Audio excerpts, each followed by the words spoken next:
Mm. Are you talking Dune, like the Frank Herbert book slash film? Let's be honest here, Chris.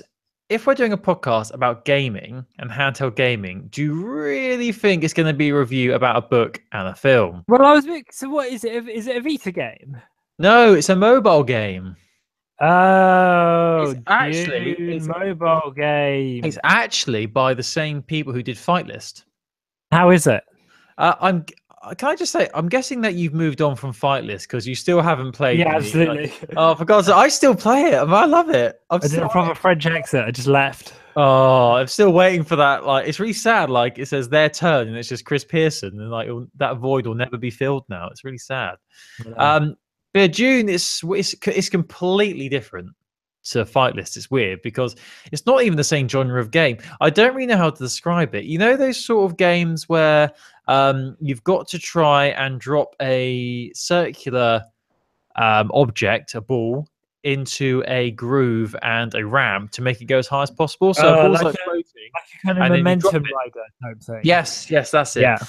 It's that sort of game. It's beautiful, beautiful game. The artwork's amazing. It's called Dune because you're going across loads of sand dunes. The higher up you go, if you go over the moon or over the sun, you get more points, and it's just really addictive. It's really cool. I'll definitely recommend it. I think you'd like it. It's definitely the sort of thing to play whilst you're on public transport or just something to pick up. It's really addictive though, and it's our boys. I think their name is Voodoo. Voodoo, yeah. That's them. That's the one. But it's interesting because it's nothing like Fight List, but it's still a really cool game. I would definitely recommend you pick it up. Can I also just quickly mention another game I've been playing, which is rubbish? Well, it's not rubbish. It's fun. Basically, on Fight List, like when obviously you paid to have adverts removed. I did, yeah. But for me, I never did that because I refuse to pay for apps just to stop adverts. Because I think that's just like you're caving into the pressure. That's what they want you to do. But there was always the same adverts with Fight List, the same games over and over again. And there's one game that was advertised called Sniper 3D. Oh yeah, I remember that. And you had to shoot people in the head. It was quite grim. I thought it looked quite fun, so I thought, you know what, this advertising is going to work. I'm going to download this game and see what it's all about. So I downloaded it. I'm playing it at the moment. It's actually a lot of fun. It's a very basic shooter game where you're a sniper and you have to just do missions. So it's all about killing bad men, so gangsters and drug dealers and murderers and people like that. You're on various points around the city. You're on top of a tower. You're on the ground. You just have to snipe people. But it's one of those games where it's trying so hard to make you spend money on upgrading your gun and stuff. Like the first 5 or 6 levels are fine, but by the time you get to like level 7, level 8, it's like almost impossible to complete the mission without paying for an upgrade, and that's why I've stopped playing it now. But it was fun while it lasted. That was Sniper 3D. So yeah, that's another game I've been playing on my phone recently. I've been, by the way, hello and welcome to episode 196 of Heroes of Handheld. I've been playing a really good mobile game. I didn't realize we were doing a podcast. I just thought we were having our weekly catch up. I know. Hi guys, thank you for joining us. I've been playing a game called What the Fox, which is a puzzle game. Right. I know, hilarious. Which is so addictive. Basically, you have a grid of like squares, I guess, and you're trying to get your fox into the hole, but there's stars to pick up on the way. But when you hit a fox in a direction, they move in up, down, left, right. They will move in that direction until they hit something. Right. So it's kind of like it's a puzzle game. It's like a blocky, puzzly solver. And there's stars listed around, and you have to try and finish the level by getting 1 star, 2 star, 3 star, and no star. It is so difficult, but it's really good, and it's so charming as well. It looks really nice. It's called What the Fox. Yeah, I'm currently downloading it. It looks fun. I'd recommend it. Cool. And whilst we're at it, Colin. Yeah. Yes. Episode 106 Heroes of Handheld, which is the internet's premium handheld gaming podcast dedicated to all things PS Vita, Nintendo 3DS, Nintendo Switch, iOS, and Android. Do you want to talk about how are you getting on with Pokemon Go at the moment? Basically, I was working toward. I don't know if you've had this. I'm actually glad you brought this up because I have things to say on Pokemon Go. Have you ever had it in Pokemon Go where you're working towards unlocking a Pokemon, you're walking a Pokemon to get more candies, you're working towards leveling up, and then you reach that goal, and then after you've done it, you feel a bit hollow because you don't know what to do next because you've been working hard. So 2 of those situations have come up recently. I've leveled up recently to, I think I'm level 28 now, something like that. I don't know. I leveled up and I was very excited. I got all the rewards from that. But also, what I've been working, this is probably for about 3-4 months now. I've been working towards getting a muck. So I've been walking my Grimer to try and get enough candies to get a muck. And as you know, Grimers and mucks are quite rare in Pokemon Go. You don't really see wild ones that often. I don't know if you've had this. Yeah, in your the Grimer is one of the only Pokemon that they don't have nests for as well. Yeah, you can tell because you just don't, honestly. It's nowhere. Anyway, so I'm obviously it was the Halloween event last week and maybe the week before as well. It was double candy. It was half the distance to walk Pokemon and there's double candy and things like that. So thanks to that, I got up to 45 candies on my Grimer from walking it, which was cool. So as I said, I leveled up. So my next goal was to get Muck. So I'm just walking to work. This was yesterday, walking to work. And I always pick my phone up when I'm about 5 minutes from work. I pick it up to get the Pokestops, get my daily reward for catching Pokemon, blah, blah. I'm walking behind, and what do I see in the middle of the bloody path as I'm walking? A bloody wild muck. A wild muck in my hometown. I've never seen a wild one before, and it was huge on the game. It's like massive, like, you know, when you're walking, your phone vibrates, you look down, and the Pokemon has formed, and normally it's like a Pidgey or a Rattata or whatever, but it was like this massive purple blob. I was like, oh my god, is that Grimer or Muck? Because its back to me, and obviously you can't really tell by the face because they have the similar sort of body. You tap on it, and it's Sparrow. Oh my god, it's bloody, it's Muck. And it was a 1,900 CP Muck. I could not believe it. Did you get it? I got it. It actually didn't take much to do. 2 raspberries and 3 Ultra Balls, I think it took to catch it. And I got it. And now I feel a bit empty. Yeah, it's such a weird game for like that now what factor, isn't it? Yeah. It's like, oh, I've got them all. Now what do I do with them? Yeah, same. I'm interested because a website today called TechCrunch are reporting that the long-rumored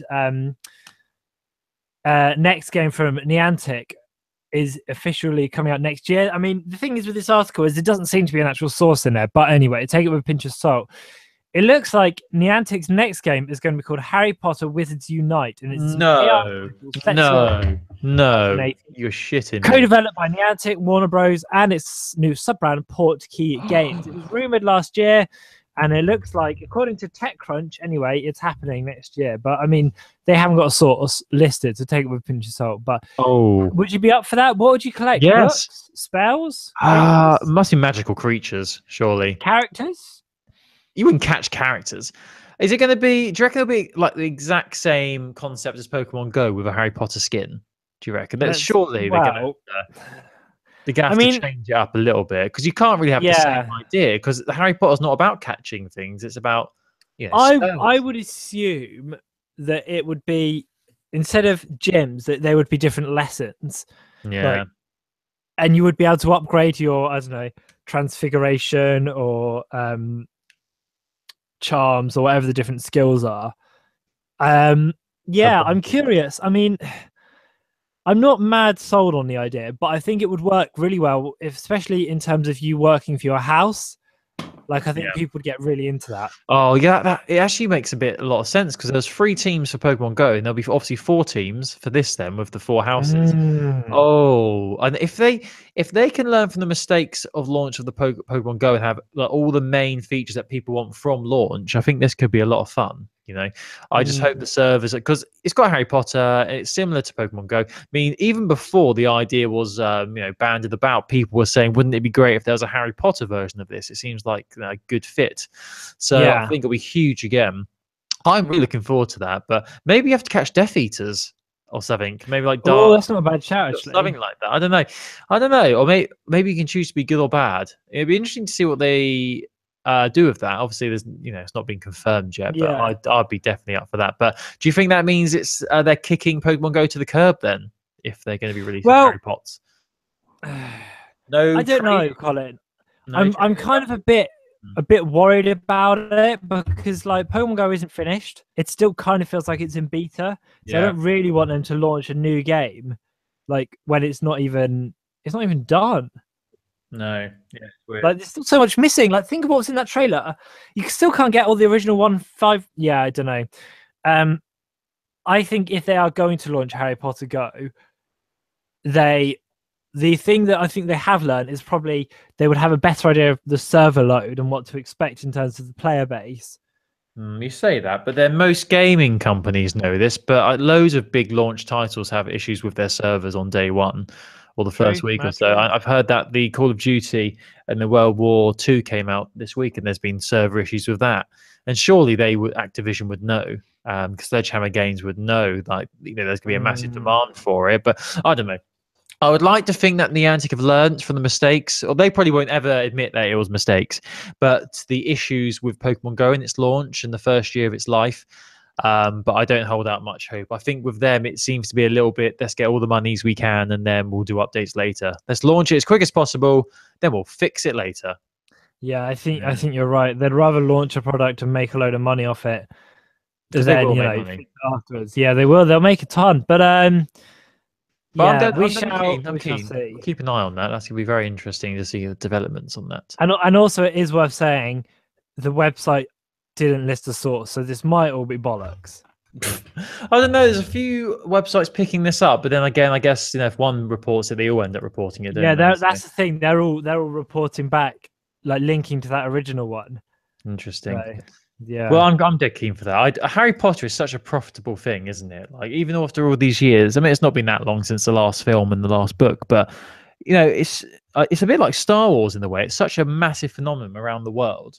I don't think it will ever stop. There will always be something in production Harry Potter related. Obviously, you've got Fantastic Beasts, obviously the theme parks at Universal in America. You got the Warner Brothers tour in the UK in Watford. It's just so much Harry Potter hype at the moment. And I think Primark recently released a Harry Potter range, didn't they? They did, and people went mad for it. Yeah. You touched something interesting there as well. Is that I would be well up for a Fantastic Beasts Pokemon Go type game. That's where I think it makes the most sense, is the beast collecting. Do you reckon that they will call it Harry Potter Go, but it will be based around Fantastic Beasts? That could be something they'll do, because they'll put the Harry Potter name on it because it will sell. And then it'll just be the same as Pokemon Go, where you're catching beasts and wild animals and things like that. But then, would people accept just a clone of Pokemon Go? Surely people would want a bit more. Well, there is a clone of Pokemon. Well, not a clone of Pokemon Go, but a very similar game called Draconius Go, which I've downloaded. I haven't had a chance to play yet, but a lot of the player base are migrating to. It's already had 500,000 downloads in a couple of weeks. So we'll see. I'm quite keen to try it, because basically it's been made by a bunch of people who are like, Pokemon Go could be so much better. We're inspired by this game, but legally different enough that we're making it. Give it a go, and we hope you like it. And it looks like people are really getting into it. So maybe that would be the kick that Pokemon Go needs. Hopefully. I don't know. I think it's a bit too late for them to give a shit now. I think the biggest eye-opener for me was that Pokemon Go event they did earlier this year. Yeah, true. Oh, the issues they had there. And like when the CEO of Niantic got on stage and they were just like booing him and saying, we can't play. We can't play. I don't know. Whilst we're talking Pokemon, can I really, I'll, in 2 minutes or less, can I tell you about a film I saw at the weekend called Pokemon the Movie, I Choose You? I am excited to hear your thoughts on this. Did you got a Pokemon card, didn't you? Yeah, I'll bloody show you, Colin. Yeah. Here we go. It's not going to focus very well. Can you read that? Come on. Stop talking. It's a white card. It's Ash's Pikachu. Has the move I Choose You and the move Thunderbolt as well. So, Pokemon the Movie I Choose You is a kind of reboot. They've gone back to the beginning of Ash waking up in Pallet Town and getting his first Pokemon, but instead of meeting Brooke and Misty, he follows a different quest line, because when the Ho-Oh flies over at the end of the first episode, he is given a rainbow feather, and the whole film is about him trying to find Ho-Oh and the rainbow feather. Now I actually really enjoyed it as a film, because it's quite similar to the first series of Pokemon, but it cuts out a lot of the not even a lot of the fluff. It cuts out a lot of the Pokemon he meets. So he doesn't get the ones that you are used to him having. He only picks up a couple of them, and he's got different friends as well, and they kind of slightly integrate Pokemon from after the original 151. But the thing that's really, for me, I really enjoyed about it, and it's the same reason I enjoyed that Pokemon Origins miniseries at the end of last year, is because the real thrill is seeing original 151 Pokemon fighting on a big screen in HD. Like that's really cool, because if you think of how rubbish that cartoon looked when we were growing up, and now it's been 20 years and suddenly it's like, you know, all your favorites from the first generation are back and they're fighting on the big screen. It looks so good. Pokemon Generation or Pokemon Origins. And yeah, I really liked it. I would say it's a bit long, and the story is obviously all over the shop, but it's just really like, it's really cool seeing Ash as a youngster again and seeing him like meet Pikachu, and Pikachu's a bit of a shit, but then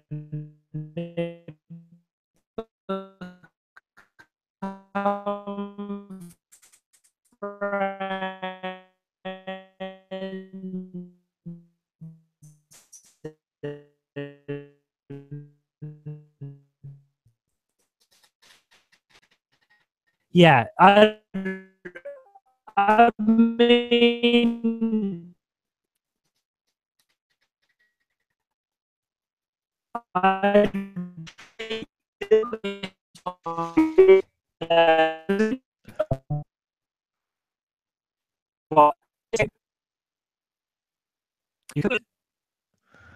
Your connection's gone weird. Are you still there? Oh. It sounds like what? Sounds like some sort of alien from Doctor Who. Oh no, still Doctor Who. Cybermen. Maybe a Dalek. No, Daleks don't speak like that. Oh, if only I could print screen your webcam,